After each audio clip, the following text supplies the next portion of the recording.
오늘 말씀은 사도행전 7장 22절부터 30절까지의 말씀입니다. 모세가 애굽 사람의 모든 지혜를 배워 그의 말과 하는 일들이 능하더라. 나이가 40이 되매 그 형제 이스라엘 자손을 돌볼 생각이 나더니 한 사람이 원통한 일당함을 보고 보호하여 압제받는 자를 위하여 원수를 갚아 애굽 사람을 쳐 죽이니라. 그는 그의 형제들이 하나님께서 자기의 손을 통하여 구원해 주시는 것을 깨달으리라고 생각하였으나 그들이 깨닫지 못하였더라. 이튿날 이스라엘 사람끼리 싸울 때에 모세가 와서 화해시키려 하여 이르되 너희는 형제인데 어찌 서로 해치느냐 하니 그 동물을 해치는 사람이 모세를 밀어뜨려 이르되 누가 너를 관리와 재판장으로 우리 위에 세웠느냐? 내가 어제는 애굽 사람을 죽임과 같이 또 나를 죽이려느냐? 하니 모세가 이 말 때문에 도주하여 미디안 땅에서 나그네 되어 거기서 아들 둘을 낳으니라. 40년이 참에 천사가 신의 산 광야 가시나무 떨기 불꽃 가운데서 그에게 보이거늘 오늘은 하나님의 섭리라는 제목으로 윈도우 큐티를 나누겠습니다. 하나님과 우리 사이에는 약속이 존재합니다. 아담과 하나님의 약속은 선악과를 먹지 않으면 영원히 살게 하겠다. 아브라함과 하나님의 약속은 가나안 땅에서 축복을 주겠다. 이사야를 통한 이스라엘 백성들과 하나님의 약속은 너희들을 살리기 위해 한 구원자를 보내겠다. 여러분, 이것들이 다 약속입니다. 이 약속대로 하나님은 우리의 삶을 선하게 이끌어 가시고 결국엔 우리의 삶 가운데 하나님의 약속을 성취하십니다. 이 약속은 하나님과 우리 사이에 늘 영원히 존재합니다. 이러한 약속들을 성경에서는 언약이라고 말하죠. 우리가 살펴보는 사도행전 7장은 하나님의 언약에 대해 스데반 집사가 설교한 내용입니다. 하나님께서 아브라함에게 가나안 땅을 약속하셨죠. 젖과 꿀이 흐르는 기름진 땅, 백성들에게 풍요와 만족을 주는 그 땅이 바로 가나안 땅입니다. 하나님의 축복이 내려지는 무대라고 했지요. 오늘 본문에서는 하나님이 그 약속을 어떻게 이루어가시는지 모세의 삶을 비추어 설명하는 내용입니다. 여러분, 모세가 누구입니까? 21절부터 22절 내용을 보니까 하나님의 섭리로 그는 왕궁에서 태어났고 그곳에 자라게 되었습니다. 당대 최강국이었던 애굽은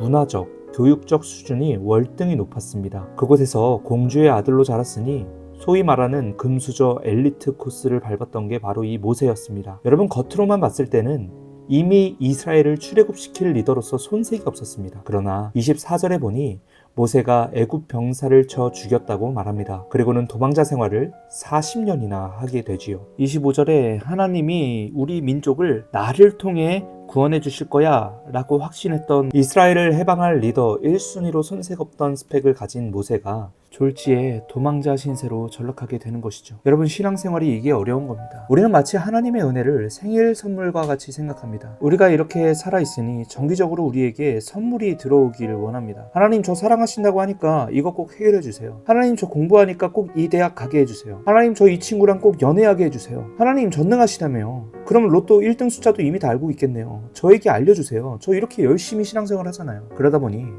바로 앞에 상황에 맞춰 하나님의 일하심을 판단하게 됩니다. 상상과 다른 생활에 실망하게 되고 변하지 않는 상황에 초조해져서 다른 방법을 찾게 되고 결국 하나님보다 자신을, 하나님보다 세상을 의지하게 되는 것이죠. 여러분, 그렇다 보니 모세도 어떻게 되었습니까?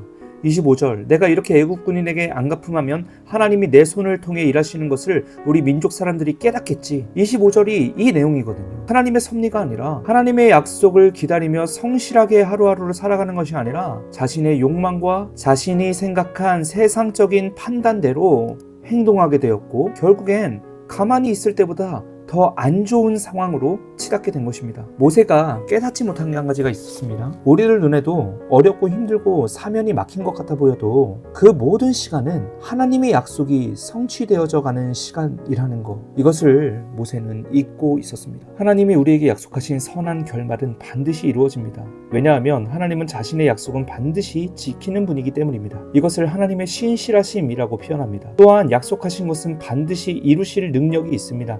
이것을 하나님의 전능하심이라고 말합니다. 하나님은 이러한 신실하심과 전능하심으로 오늘도 여러분과 맺으신 약속을 이뤄가시는 중입니다. 하나님의 때에 하나님의 그 신비한 방법으로 정확하게 모든 것을 합력하여 선을 이룰 것이라는 그 약속을 성취하십니다. 그렇다면 모세에겐 어떻게 성취하셨을까요? 30절입니다. 40년이 참에 천사가 시내산 광야 가시나무 떨기 불꽃 가운데서 그에게 보이거늘. 30절 처음에 40년이 찼다고 이야기합니다. 이 찼다라는 단어는 컵이 물에 찬 것처럼 이미 예정된 용량이 찼다는 것을 의미합니다. 즉 하나님의 때가 찼다는 것입니다. 하나님의 뜻에 맞게 모세를 훈련시키고 연단시키는 기간이 찼다는 거예요. 애굽의 왕궁에서 자라도록 인도하신 분도 하나님, 모세가 범죄하여도 그를 선택하신 것을 취소하지 않으시고 40년 동안이나 연단하신 하나님, 높이기도 하시고 낮추시기도 하시는 우리의 인생, 이 모든 것이 하나님의 섭리였습니다. 그렇기 때문에 우리는 잘 나갈 때도 교만하지 말아야 하며 잘 안 될 때도 낙심하지 않아야 됩니다. 왜냐하면 이 모든 삶의 여정이 하나님의 약속 안에서 이루어져 가고 있기 때문입니다. 모세가 태어나기도 전에 하나님은 모세를 이스라엘의 출애굽 리더로 선택하셨다는 것을 기억하십시오.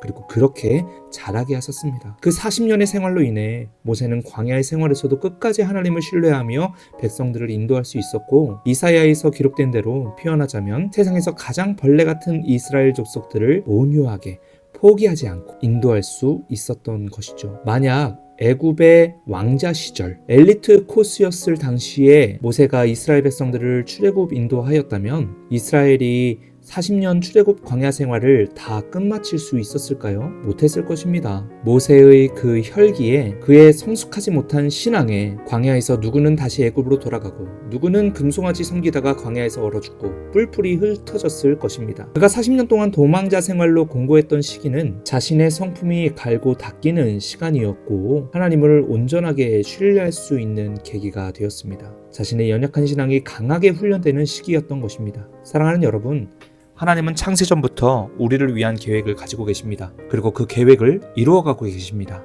우리가 혹여나 죄악으로 인해 옆으로 빠졌을 때도 목자가 양을 치며 안전한 길로 인도하듯 우리를 여러 상황을 통하여 안전한 길로 돌아오게 하실 것입니다. 무엇을 통해서 그렇습니까? 믿음을 통해서 그렇게 하실 것입니다. 그러니 여러분, 하나님이 그렇게 우리를 인도하신다라는 신뢰를 가지고 살아가십시오.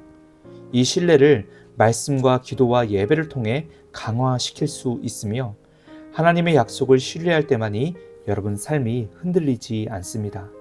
그러니 여러분에게 주신 하나님을 향한 믿음 끝까지 붙들고 지켜내십시오.